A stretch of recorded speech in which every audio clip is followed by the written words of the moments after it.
চলে এলাম একটি নতুন রেসিপি নিয়ে। নমস্কার বন্ধুরা, হোম ক্যাপ্টেন চ্যানেলে সকলকে স্বাগত জানিয়ে আজ একটি অত্যন্ত কমন রেসিপি আমি আপনাদের সঙ্গে শেয়ার করছি, কিন্তু একটা টিপস সহ, যেটা নাকি এই যে ধোঁকা আমাদের করতে ভেঙে যায় না, এমন খুব কমই আছে ধোঁকা করতে ভেঙে যায় না। তো সেই যাতে ধোঁকা না ভাঙে তৈরি করতে গিয়ে সেই একটা টিপস দিয়ে, ছোট্ট একটা টিপস দিয়ে আমি আজকে ধোঁকাটা করে আপনাদের সঙ্গে শেয়ার করছি। নিয়েছি ছোলার ডাল 1 কাপ আর মটরের ডাল 1/2 কাপ। আগের দিন রাত্রি থেকে ভিজিয়ে রেখেছিলাম, সারা রাত ধরে সকালবেলা ভালো করে ধুয়ে জল ফেলে দিয়েছি। আপনারা চাইলে কিন্তু 6-7 ঘন্টাও ভিজিয়ে রাখতে পারেন। আমি সারা রাত ধরে ভিজিয়ে রেখেছি, তা নাহলে কিন্তু ধোঁকাটা মোটেই খেতে ভালো লাগবে না, নরমও হবে না আর খেতেও ভালো লাগবে না। আচ্ছা, এবার একসাথেই আমি মিশিয়ে দিচ্ছি, নিয়ে মিক্সিতে গ্রাইন্ড করে নিচ্ছি, কেননা আপনাদেরকে দেখানোর জন্য আমি আলাদা আলাদা বাটিতে ভিজিয়ে রেখেছিলাম 2 রকমের ডাল। নিয়ে নিচ্ছি 1.5 ইঞ্চি মতন আদার টুকরো আর 2-3টি কাঁচা লঙ্কা। ঝালটা আপনারা নিজেদের স্বাদ বুঝে দেবেন। আর একটু সামান্য জল দিলাম। ধোঁকাতে কিন্তু বেশি জল দেওয়া যাবে না, ঠিক এরকম একটা দরদরা পেস্ট তৈরি করতে হবে, একেবারে মিহি নয়, তাহলে কিন্তু মোটেই ভালো লাগবে না খেতে। এবার মশলাটা রেডি করে নিয়ে নিচ্ছি 2 চামচ পোস্ত দানা আর 2 চামচ মতন চারমগজ। এবার এটাকে জল দিয়ে আমি একটু ভিজিয়ে রাখছি।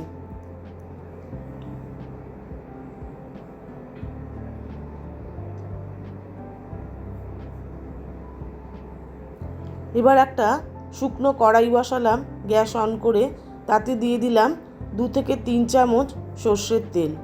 অবশ্যই এই রান্নাটা সর্ষের তেলের ব্যবহার করতে হবে।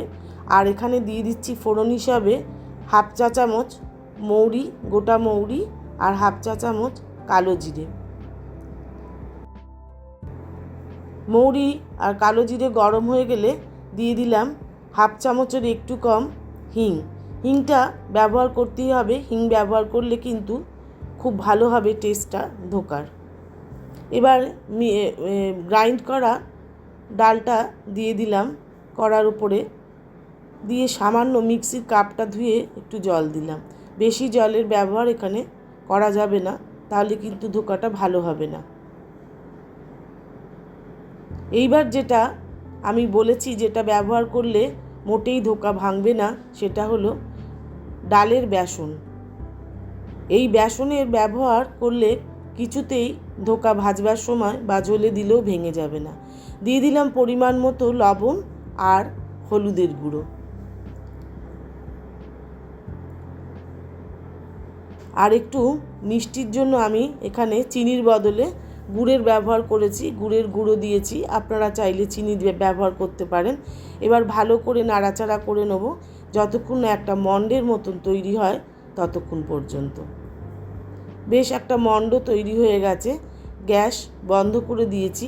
এবার এখানে আমি একটা থালায় সর্ষের তেল দিয়ে মণ্ডটাকে এখানে রাখবো, বা ধোঁকাটাকে এখানে ঢেলে ধোঁকার আকৃতি দেব, সেই জন্য থালায় একটু তেল বুলিয়ে নিচ্ছি।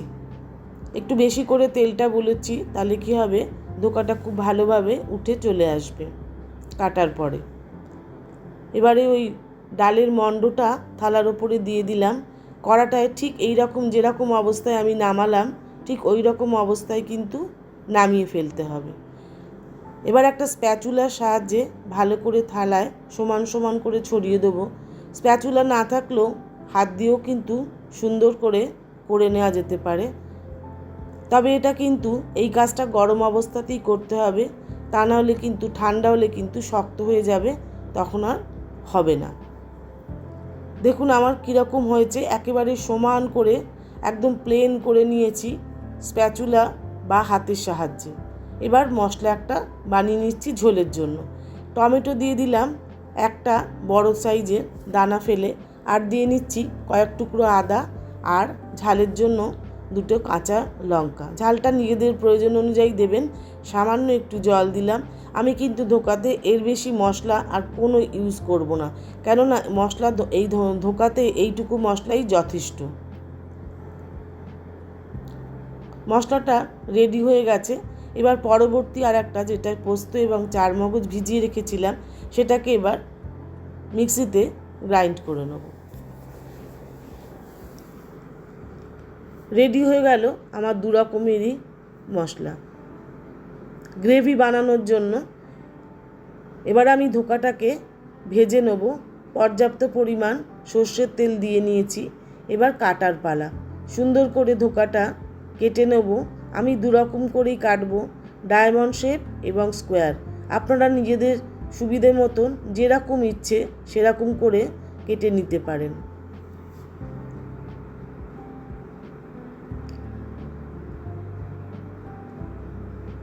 একটা ছুরি নিলাম, ছুরি দিয়ে আমি এরকম ডায়মন্ড শেপ করে নিচ্ছি। আমি একটু বড় বড় করে করেছি, আপনারা চাইলে ছোট ছোট করতে পারেন।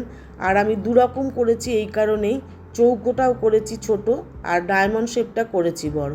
দেখুন এরকম অসাধারণ ধোকাগুলো উঠে চলে আসছে, মানে এত সুন্দর হয়েছে। দেখুন প্লেন, শুধুমাত্র ওইটুকুনি বেসন দেওয়ার জন্য আপনি নিশ্চিন্তে ধোকা বানাবেন। চোখ বন্ধ করে বলছি, কিছুতেই ধোকা ভেঙে যাবে না। যদি আমার এই ভিডিওটা ভালো লাগে তাহলে কিন্তু অবশ্যই একটা লাইক করবেন, আর শেয়ার আর কমেন্ট করতে কিন্তু ভুলবেন না। পুরো পিস পিস হয়ে থালা থেকে উঠে আসছে, আপনারা তো দেখতেই পাচ্ছেন। আর আমি যে জিনিসটা দিয়েছি আপনাদের দেখিয়ে দিলাম, সকলের সুবিধের জন্য, সকলকে নিশ্চিন্ত করার জন্য আমি ধোকাটা এইভাবে করে বানালাম। কোনো ইউটিউবার বা কোনো শেফ আপনাদের এই টিপসটা দেবে না, যেটা আমি মাথা খাটিয়ে বার করেছি। এবার আমি একটি একটি করে ধোকা, তেল গরম হয়ে গেছে, দিয়ে দিলাম ভাজবার জন্য। এবারে একেবারে কোনো রকম ভয় বা আতঙ্ক না করে এমনি ধোকাগুলো সুন্দর করে ভেজে নেব। আপনারা এখানেই দেখতে পাবেন আমার একটি ধোকাও একেবারেই ভেঙে যাবে না।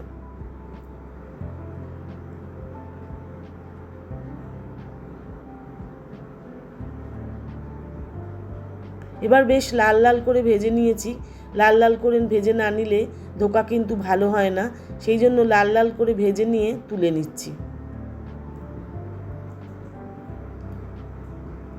এরকমভাবেই পরের ব্যাচগুলো আমি ভেজে নিয়েছি। সম্পূর্ণ রেডি হয়ে গেল ভাজা আমার। যথেষ্ট মোটা মোটা করেই ধোকাগুলো তৈরি করেছি, খুব একটা পাতলা করে করিনি। এবার আমি ডুমো ডুমো করে আলু কেটে রেখেছিলাম। এবার কড়াইতে আবারও তেল দিয়ে দিলাম পর্যাপ্ত পরিমাণ, দিয়ে এবার আলুগুলো একটু ভাজা ভাজা করে নেব। সামান্য একটু লবণের ব্যবহার করলাম। লবণ দিয়ে আলুগুলো একটু ভেজে নিলে আলুগুলোর ভেতরে একটু লবণ ঢুকবে আর একটু অল্প মাত্রায় সেদ্ধও হয়ে যাবে। এবার ভাজা হয়ে গেছে, তুলে নিলাম। এবার ঝোলের ফোড়নের জন্য দিয়ে দিচ্ছি শুকনো লঙ্কা, 2টো শুকনো লঙ্কা নিয়েছি, আর গোটা গরম মশলা দিলাম, দারচিনি, ছোটো এলাচ আর লবঙ্গ। এবার আমি সামান্য লবণ দেওয়ার পরে আমি দিয়ে দিলাম এখানে যে টমেটো আর আদা আর লঙ্কার পেস্টটা করে রেখেছিলাম সেইটা। এবার কষাতে কষাতে দিয়ে দিচ্ছি একের পর এক হলুদের গুঁড়ো।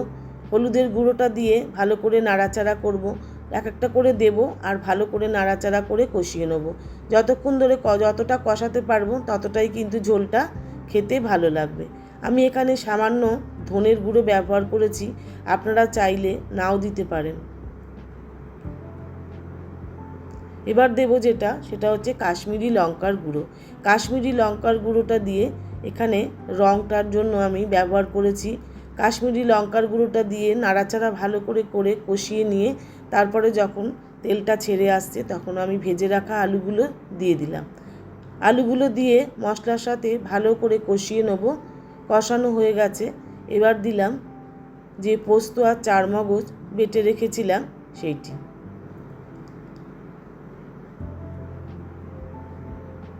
এবার ভালো করে নাড়াচাড়া করে বাটিটা ধুয়ে, মশলার বাটিটা ধুয়ে আমি একটু জলের ব্যবহার করলাম। বেশ তেল ছাড়ছে, এরকম অবস্থায় কিন্তু আমি একটু লবণ দিলাম আর সামান্য করে জল দিলাম।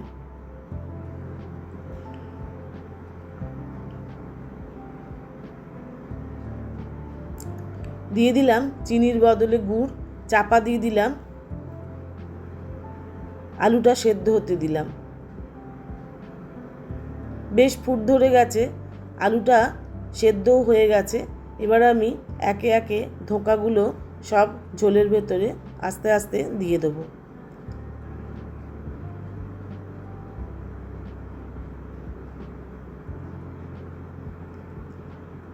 সামান্য গরম মশলার ব্যবহার করেছি সব শেষে, আর দিয়ে দিতে হবে একটু ঘি।